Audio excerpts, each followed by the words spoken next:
A bunion is a deformity at the big toe joint where the great toe drifts to the side and the bone behind it, which is called the first metatarsal, starts to drift to the inside of your foot, which is typically the bunion or the bump on the inside of your foot, what most people associate with a bunion deformity. Bunions come in a wide gamut of severity. Some people have very minor bunions that are quite painful for them, and some people have quite severe bunions that don't bother them at all, so that can be very difficult to predict.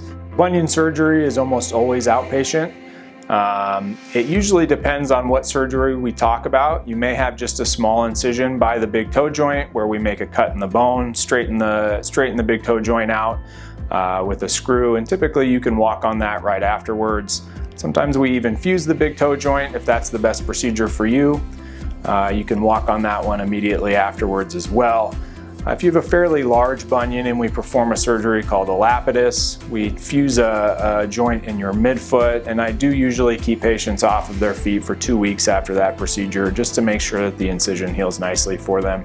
But you can walk protected in a cam boot after that. So typically when discussing bunion surgery with the patient, it does usually revolve around pain relief. I would very rarely recommend bunion surgery for someone who's just looking for a cosmetic improvement of how their foot looks. So really you become a candidate for bunion surgery if it does begin to impact your life and bother you on a daily basis.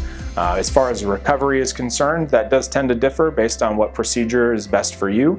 But for the most part, at most, you're non-weight bearing for 2 weeks. And then I usually have a goal of people being back into their tennis shoes at 4 to 6 weeks after surgery.